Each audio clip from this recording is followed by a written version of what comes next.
Congressman Buddy Carter. Congressman, great to have you on the program today. Thank you so much for joining us.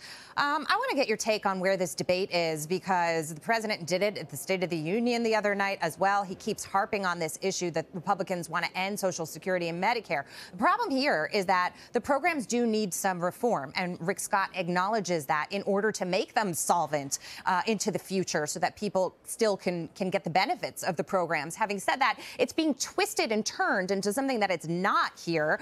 And it's being used a little bit as a political football. But it's funny to me and ironic, because you hear that soundbite of President Biden from a long time ago. The only person who's ever said that is him.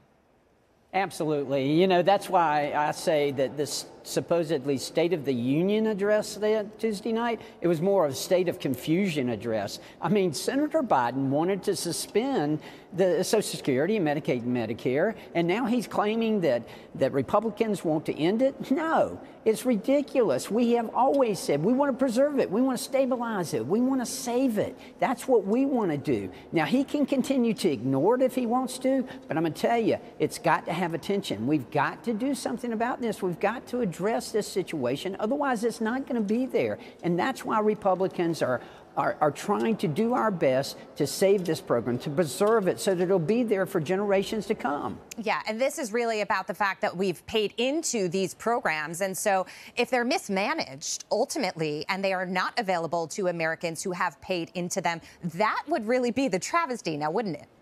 Oh, no question about it. And people depend on it. Look, you know, I have constituents in my district, many constituents. I represent the entire coast of Georgia, have a lot of retirees. They depend on Social Security. We've got to make sure it's there for them. That's our responsibility. As members of Congress, we are guardians of the taxpayers' money. And Social Security, that's taxpayers' money. Yeah. Medicaid, Medicare, taxpayers' money.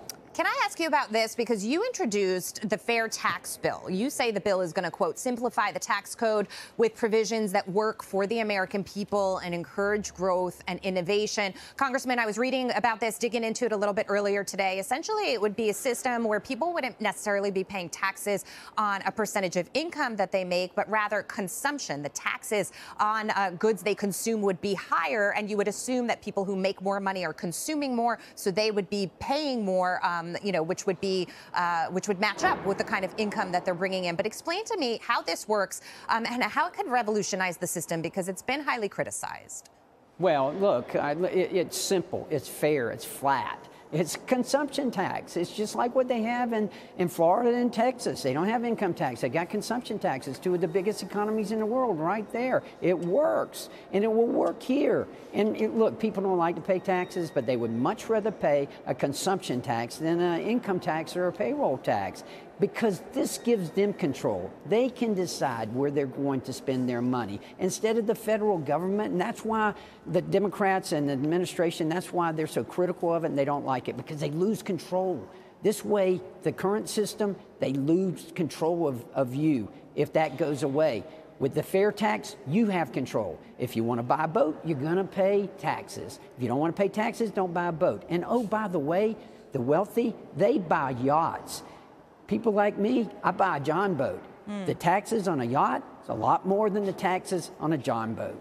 It's an interesting proposal. Of course, President Biden, the only way he wants to raise tax revenue is to go after billionaires and corporations, and that's not really a hit with some of the population. Meantime, Congressman, while we have you, today was the first full congressional briefing on the Chinese spy craft. I want to, get your 1,000-foot view on this. What were some of your takeaways? Well, first of all, the president, unfortunately, shot the balloon down in the wrong ocean. He should have shot it down in the Pacific Ocean when it first got started instead of the Atlantic Ocean after it had accumulated all the information there. That was the first thing that happened. The second thing is, you know, in this country, we need to understand the Chinese Communist Party, they are not our friend. They are not our adversary. The Chinese Communist Party is our enemy. And we have to understand that. We have to address it. This was no mistake. This was planned. And we cannot allow this to happen. It was a poke in the eye to us. And the Chinese, they're just trying to see how far they can take it. They absolutely are. Congressman Buddy Carter, thank you so much. Great to see you. Thank you.